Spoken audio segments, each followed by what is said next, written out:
Welcome to Tennis Match, the channel where global tennis comes alive through analysis, emotion, and star power. Kicking things off with me today is the Oracle, always one step ahead of the narrative. And I'm joined by the strategist. He breaks the game down before it even starts. As the first episode of what we hope will be a long and thrilling journey, we couldn't not start with the current world no-one Jannik Sinner. Oh, absolutely. You know, we've seen so many greats on these Wimbledon courts, but what Jannik Sinner is doing right now, it just feels, well, different somehow. Historic, maybe. Different is a good word. Feels like more than just a player having a good tournament run. Exactly. He's like this force of nature, the red-headed marvel, you know, from the Dolomites in Italy, just systematically taking apart opponent after opponent. He really does feel like something special is happening, like he's staking his claim. He really is. And it's not just a feeling, is it? The numbers, the stats we've looked at, they completely back it up. Oh, definitely. I mean, coming into Wimbledon, the hype was already huge. World #1 Australian Open champ. But this level of, I don't know, clinical dominance, it's something else. Annihilation is maybe the word. Huh. Yeah, maybe. I mean, his first 3 matches, he's dropped fewer games than I dropped my keys heading out the door. That's saying something. But yeah, astonishingly few games. He just blew past Luka Nardi, Alexander Vukic, and then Pedro Martinez. Yeah. The third round scoreline, what was it? It was 6-1, 6-3, 6-1.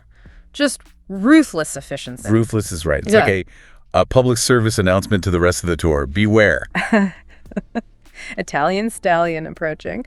But seriously, how he's doing it is just as impressive. The stats are pretty mind-boggling. They really don't lie, do they? Let's talk about that serve for a second. It's become such a weapon. An absolute weapon. It's not just the speed, though the speed is there consistently over 125 miles per hour, sometimes touching the high 130s. Which is incredible speed. It is, but it's the accuracy combined with that speed. In that Martinez match, he won.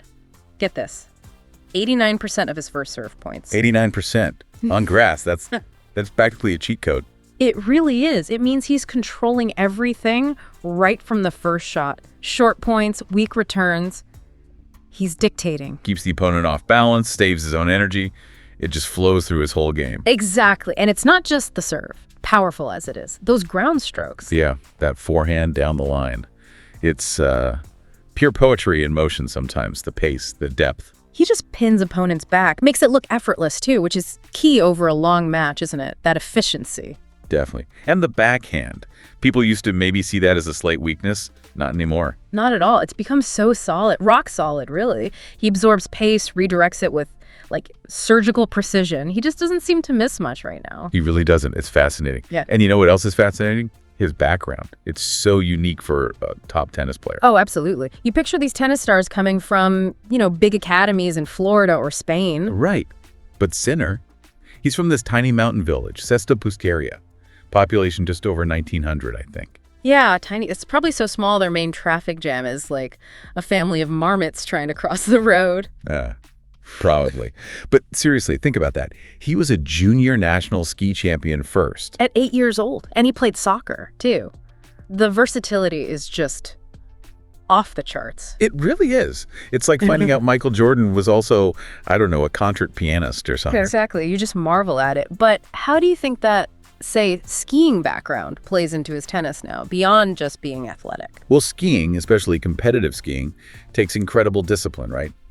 Precision, quick decisions under pressure, that quiet focus. That makes sense. And you see that focus on court, that sort of tactical maturity and composure. Yeah, that icy demeanor, even when things get tight.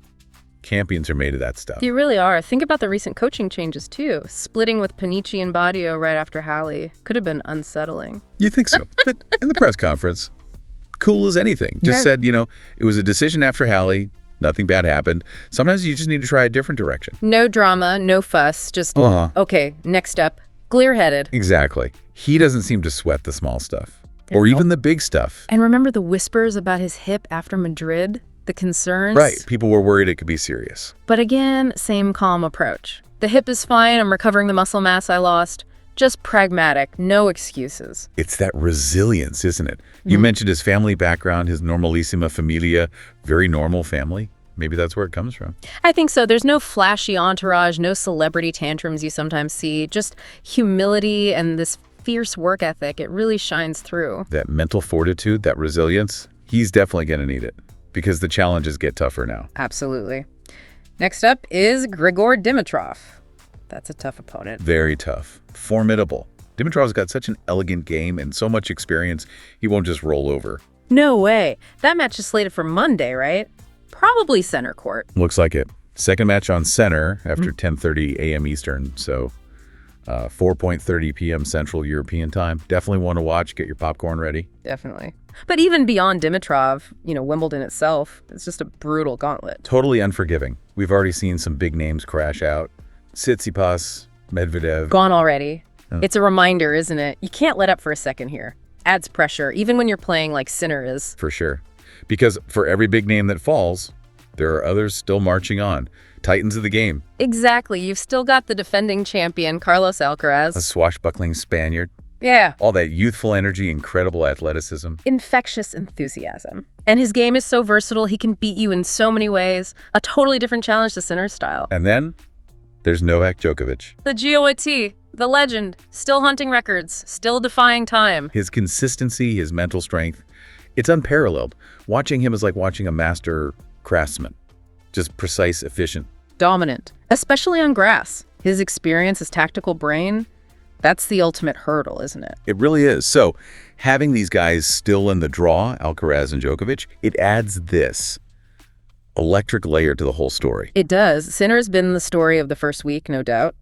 But he's not alone up there. Sets up this potential clash of generations, doesn't it? The established royalty versus the audacious young pretender. That's exactly it. The question isn't just if Sinner can win the whole thing, but who he might have to beat to really earn that crown. So taking all this in, the dominance, the stats, the mindset, the challenges ahead, the big question for you, our listener, is he ready? Is Jannik Sinner really ready to take that Wimbledon crown? Can he go all the way, potentially beating the very best to ever play on these courts? Is he the new face of grass court tennis? What we're seeing here, is it the start of a new era? That really is the burning question, isn't it? Because it feels like more than just winning matches now. It feels like legacy building. From that tiny village, from skiing now to center court at Wimbledon, it's an incredible journey. He's got the game, clearly. He seems to have the mind. And that undeniable it's factor, you just feel it when you watch him play. So will this quiet kid from the Dolomites be the one lifting that gentleman's singles trophy? Will he be crowned the new king of Wimbledon? And if he is, what does that mean for men's tennis going forward? Big questions. What do you think? Is Jannik Sinner the predestined king of Wimbledon or even the ultimate grass court maestro? Let us know your thoughts down in the comments below. Don't forget to like this deep dive, subscribe for more epic tennis content, and hit that notification bell so you don't miss a single serve.